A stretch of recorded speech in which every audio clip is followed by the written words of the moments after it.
real possibility of a compromise parliament. This coming as a result of a sugar report from a joint parliamentary committee that did not pass through, and then allegations coming out thereafter that members of parliament were possibly paid anything between, believe it or not, 10,000 to 30,000 Kenya shillings to, in a sense, block that particular report. This is what some of those, in a sense, involved or who have awareness said this past weekend about that. Let's listen in.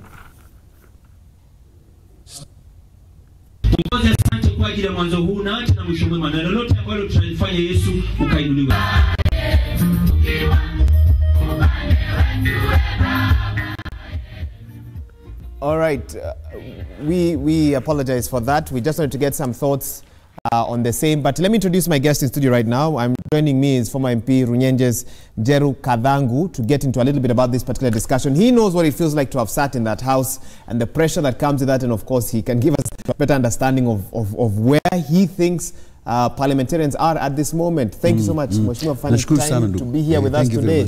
I'm sure you've had these allegations. Yes, I have. Let me ask you, what do you think has shocked Kenyans more? Is it the possibility that MPs took a bribe, or the amount of that particular bribe that has been shocking? What do you think? First of all, I would like to remind Kenyans that when they elect a member of parliament, he goes to that parliament for basically three things. One is to represent them. That in whatever aspirations that they have, the MP is supposed to project them, in that parliament and elsewhere that he goes. Secondly, that he is supposed to oversight in government. And oversighting that government means that he will check the government on finance and general administration. And then the third thing is to make laws, legislate. Now, where a member of parliament gets involved in anything against that, then that member of parliament is not qualified to be in that house. So if these are, okay, of course, I know the Speaker of the National Assembly has asked for investigations. Yes. Should the investigations actually prove that these acts happened, where have we gone wrong? Where has Parliament gone wrong? The question really is that if Muturi is going to oversee investigations of a member of parliament, what is the next thing that is going to happen? Because one of the things that everybody talks about is lobbying. What is this lobbying? Lobbying the member of parliament may argue that the 2,000, 10,000 or 50,000 or even $1 million shillings was part of the lobbying. Now, if it is part of the lobbying, it means that there is no crime. And if anybody else thinks that there is crime, it becomes very difficult to prove it in court of law. So, but what I want to say is this. The responsibility is on the member of parliament and maybe the voter. Because what it means here is this. That a member of parliament goes to that house, not necessarily to represent the people, but to reap the benefits of the seat. That's what it looks like is happening. And it has happened. Remember this, that the member of parliament has been on focus for a long time in this country. And a lot of members of parliament, and I've witnessed a lot, many of them do not attend to the house business. They simply come to vote. And like some of our voters, what they say is this: if you have not given me something, I cannot vote for you. The member of parliament, some of them, believe that unless he is able to benefit from his vote, then he doesn't have to vote. Right? So would that then justify a member of parliament taking 10,000 shillings? Even less. If those allegations are proven? Even less. Even less. Some of them are overburdened by mortgages and other loans, SACCOs and so forth. And every weekend the money is supposed to go to his constituency, and therefore he wonders what to go with on that weekend. Okay, you make the member of parliament sound like they're helpless. I know that's not what you're trying to say. Hang on. Let's listen to what a few of them had to say, especially in regards to these sort of emerging allegations. Let's listen in. Hata mmoja ambaye alikubali kusoma hiyo ripoti, hata wakati mimi nilikuwa naisoma hawakuwa wanasikiza, kwa sababu walikuwa na nia moja tu ya kuangusha ripoti hiyo. Sidhani mbunge ni mtu ambaye kwa 10,000 ama 20 anaweza kubadilisha mawazo. Kwa hivyo kama kuna mtu pengine alitembea na bahasha na akakutana na watu wakaichukua akisema ala kama unapeana ni sawa, lakini mimi sidhani msimamo ambao wabunge walichukua ni kwa sababu ya pesa ile ambayo walipewa. We can continue that probe, and we want to assure the country that the Senate as an institution, we are going to go after anyone who did anything wrong concerning the importation of the sugar. Honorable Kathangu, I want to make sure you're not misquoted. Is it a case of, on one hand, and as many Kenyans feel, greedy MPs? Or is it a case of a system that works against members of parliament that they have no choice but to look for money elsewhere? We have greedy MPs. Greedy MPs. Remember, there is history. Sometimes back, members of parliament would queue in State House to be given money for weekend. This thing has not changed. Today, we have got people in government who are receiving members of parliament almost every evening. And every member of parliament that attends to his qualms is given 100, 200,000 shillings. Rent seeking is what they are being called. Rent seeking, right? And you know, when they get back to the house, they look at the issues. In fact, some of them provoke debate in parliament so that they are bribed, right? And so what this means is simply this, that we have got a funny parliament today. First, you have got 300 about 349. Yeah. How many people do you need for debate in parliament? 50. Those 50 members of parliament maybe are the serious ones. All the rest are there for rent and money making. It surprises me, sir. When we are talking about members of parliament, I have witnessed one time, you know, and Ore Kaparo was on the seat. The speaker then. The speaker then. And one character came bribing members of parliament to go and vote on what we call the list of shame, right? And he was giving 2,000. Just 2,000. When was that? What year? Sometimes 2001 or 2002. Okay. And fellows were queuing for 2,000. Queuing, right? Queuing shamelessly. And I took some of the 2,000 and I raised my voice to the speaker. I believe it is in the Hansard. In the Hansard. To say, Bwana Speaker, we cannot allow this, right? That this character is receiving 2,000 from this fellow, you know. And it looked funny, but that is the truth. And they may come here to tell us that they were not bribed. They may come here to tell us there was reason to reject the report, bill, you know. But the issue is very simple. We've seen a section of the press yesterday alleging that cabinet secretaries find themselves being blackmailed, that there are MPs who queue sort of at their doors and tell them, listen, if you don't pay us this much, we shall do this. You know, this shall happen. Were you hearing stories like those in your days? You have seen this, that members of parliament have tried to blackmail even the cabinet minister, or the cabinet, the treasury, for them to be able to get more salary, for them to be able to get more allowances. They blackmail the finance minister. And they go tease him that if you don't do A, B, and C, we are going to rock the boat, right? And it is common in that parliament. We have got a few characters in that house. I can mention them, but I think it is important not to keep names out. And they know I know them, right? And their business is to move from office to office of power, looking for what is wrong here that they can benefit from, right? And they get to the house and frame questions and frame debates and motions about what must be done about that ministry. And the minister calls them and says, look, friends. Slow down. No, slow down on this. Now, wanauliza, utafanya nini? My goodness. Right? So where does this leave, and I'm sorry for interrupting you, the Kenyan watching this program today. Yes. They elected that member of parliament as their voice. Go and support me, you know, go and speak for the people out there. Yes. What do they do now? First, we must, as Kenyans, appreciate that many of the members of parliament paid for their way in. Paid. They bribed the voters they were voted in. They want to recover the money they used, and therefore they have to follow whatever way. Kenyans have to appreciate the other fact that you will continue to lose on the debate about your aspirations so long as you elect the wrong person because he paid you to elect him.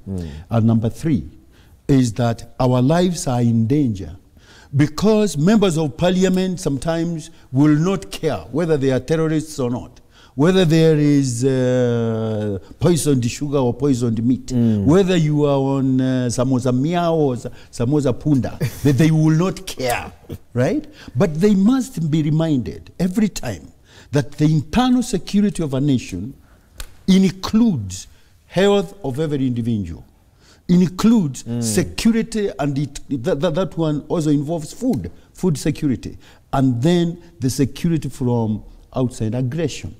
That is what you may call the security of a country. And it's in the hands of parliament. And it is in the hands of parliament. This is a parliament that very real allegations have been made against. That's Yesterday, right. in a TV interview on another station, Kenya party leader Martha Karua said that specifically for the sugar probe, she has no confidence in parliament to now handle that particular matter. It needs to go outside parliament. Are you of the same? Now, outside parliament means that the executive has to take over this debate.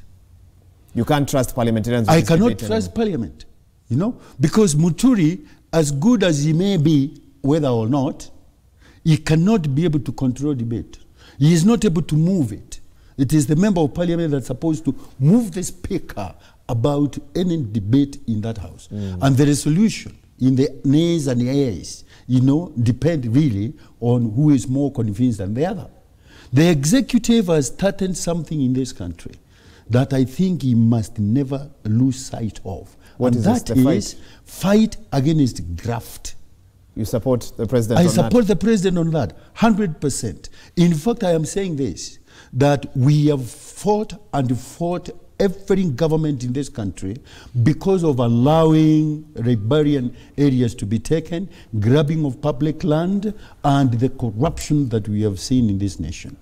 What parliament is doing is actually enhancing corruption. And therefore, when the president is thinking about all these things, he must also look at the parliament. We have got 3 arms here that must check and balance each other. There is the parliament, there is the executive, and there is the judiciary. Where parliament missteps, then the executive should be able to get in and say, listen, we have a problem here. And it is the president that has got that on us. And so, while the Kenyans were going not to trust the parliament, today they have got confidence in what the president is doing. Let him take charge. Let him take charge. That's your recommendation. That's my recommendation. Let me ask you a question. You said that we have a group of parliamentarians, possibly a majority, who paid their way to get to where they are now. If you decided in 2022 to vie again for a particular seat, and you said you're not going to pay your way through, I lose again. That's what you believe. I have been on this for a long time, and I have lost most of the elections. Why? Because there is no election I've been able to spend more than 100,000 shillings myself. I cannot be able to spend more than 100,000, which come from my friends. And therefore, I watch as the seat goes.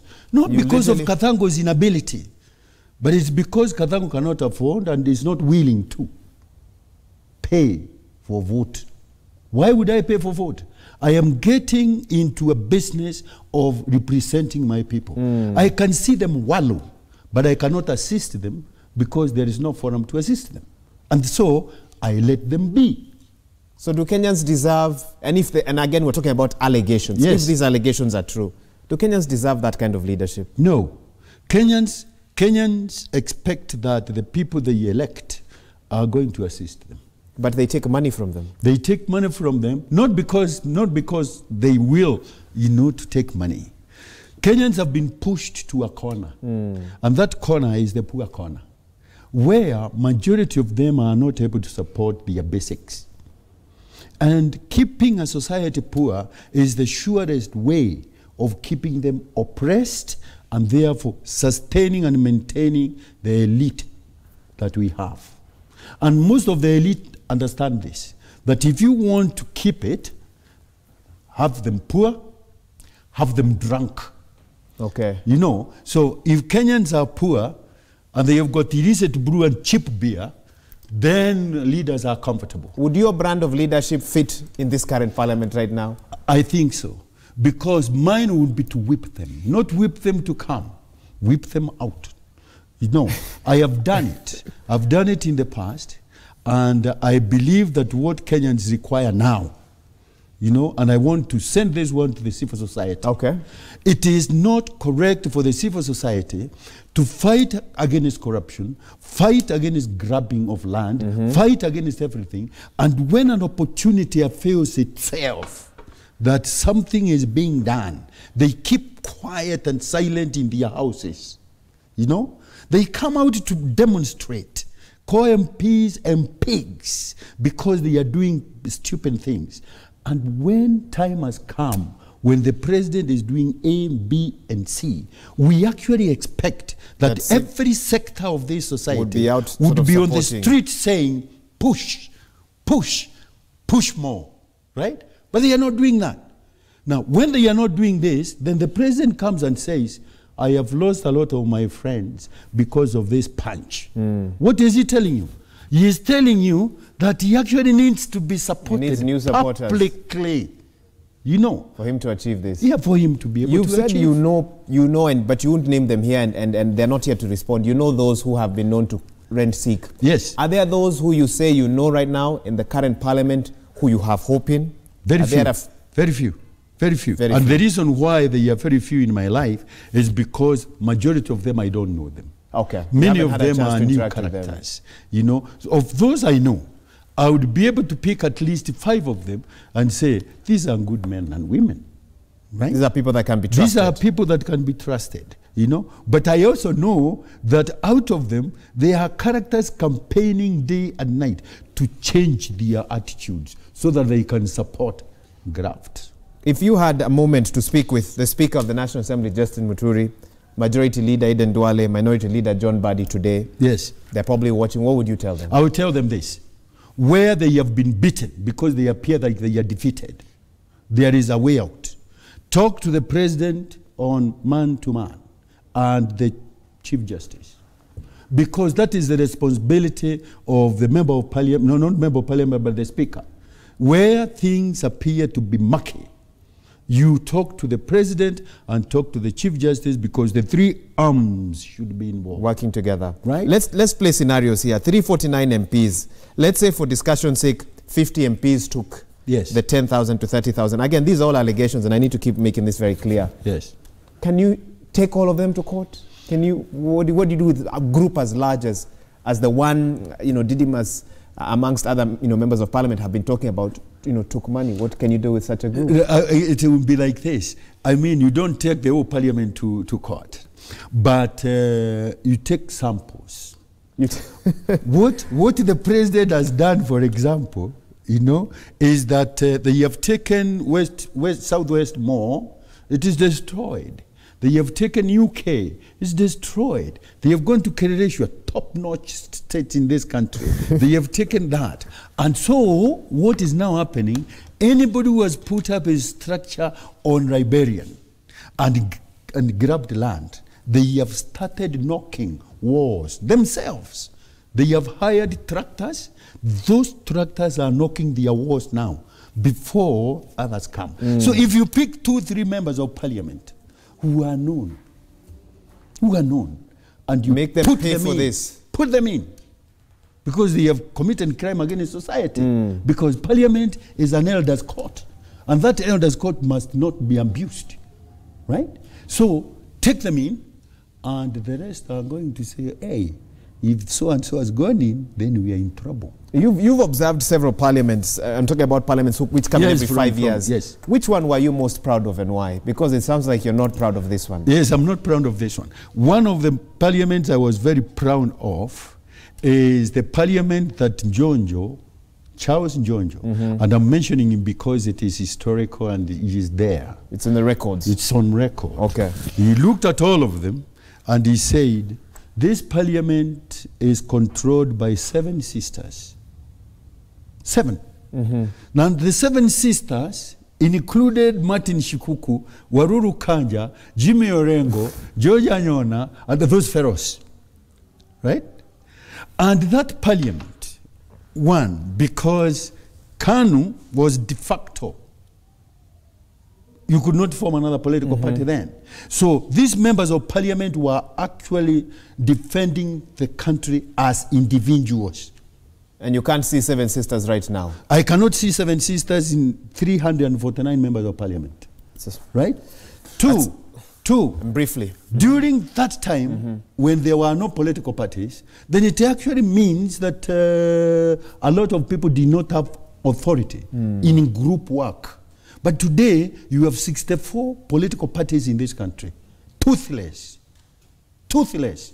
Whether you are talking about Jubilee or you are talking about ODM, whatever party you mention and it is represented in parliament, it's not working because we will be talking about political parties and not individual members of parliament. Should we cut down the number? Should we cut down the number of MPs that are sort of eligible to vie the 349 positions? In fact, it was wrong for us to multiply constituencies in the first place.